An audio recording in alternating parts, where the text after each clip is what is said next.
Hello, saya Winarti mengucapkan Dirgahayu Kota Jakarta ke-494.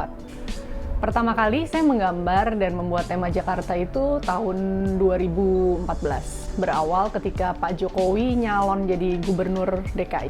Saya ingat saat itu munculnya Pak Jokowi itu seperti memberi harapan baru bagi kota Jakarta yang sudah lama stagnan. Saya lahir dan besar di Jakarta, jadi tahulah Jakarta itu kayak apa. Bagi saya, kalau Jakarta bisa menjadi kota modern, maju, dan beradab, itu artinya masih ada harapan buat Indonesia. Harapan bagi generasi anak cucu. Maka dari inspirasi harapan buat anak-anak, gambar pertama saya tentang Jakarta itu adalah gambar anak-anak berkostum ikon-ikon Jakarta, seperti bajai, patung selamat datang, Monas, dan ondel-ondel. Ini ingin mengatakan bahwa ikon-ikon sejarah ini yang akan menjadi dasar buat Jakarta di masa depan. Kemudian tahun 2016, saya membuat seri khusus Jakarta yang terdiri dari 4 motif, yaitu tari yapong, tari cokek, kembang goyang, dan buaya Jakarta. Yang menarik sebagai cerita adalah buaya Jakarta. Di pernikahan orang Betawi, kita tahu selalu ada roti buaya. Buaya ini menggambarkan pengantin laki-laki yang berani dan setia. Buaya Jakarta ini saya tujukan buat fenomena Pak Ahok yang saat itu menjabat sebagai Gubernur DKI. Berani dan setia menjaga kotanya, itu adalah gambaran si buaya Jakarta. Tahun 2018, Kamalika mengeluarkan seri tarian Nusantara. Saya mengangkat tari topeng Betawi sebagai salah satu motifnya. Di awal tahun 2020, anak saya yang terkecil mengalami kecelakaan di mata kirinya. Anak saya ini sangat senang ondel-ondel sejak dia baru mulai belajar jalan.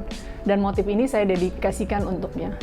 Ondel-ondel warna-warni di depan gedung-gedung kota tua yang digambarkan hanya dengan satu warna, ini merupakan sebersit warna dan kecerahan di tengah semua yang seakan pudar.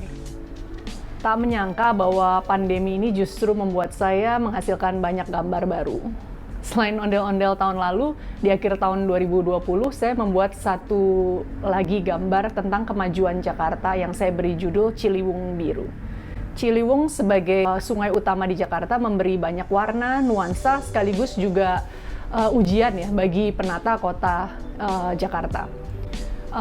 SD Santa Maria Fatima, tempat saya bersekolah dulu, itu berada di Jatinegara, persis di tepi Sungai Ciliwung. Saya ingat saat saya SD ada sebuah ruko yang amblas masuk ke Kali Ciliwung karena erosi, dan memang ruko itu juga berada di bibir sungai. Selama 30 tahun tidak ada yang berubah di area itu. Posisi ruko yang amblas itu tetap menjadi satu potong di deretan ruko-ruko di Jatinegara yang kosong. Dan semuanya baru terasa menggeliat ketika dibangun proyek Jalan Inspeksi Kali Ciliwung. Ciliwung Biru ini lagi-lagi merupakan harapan akan Jakarta yang beradab. Tapi harapan ini sepertinya tidak sia-sia ya. Karena sejak pertama saya membuat motif Jakarta, dalam 6 tahun sudah banyak perubahan baik di kota Jakarta. Yang terakhir adalah motif makanan gue. Motif ini adalah kerinduan, juga kecintaan saya pada makanan-makanan enak Jakarta. Era pandemi ini kadang membuat kita jadi takut ya untuk makan makanan pinggir jalan.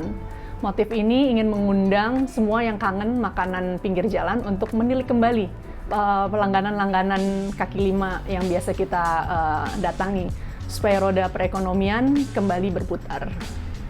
Dirgahayu Kota Jakarta ke-494.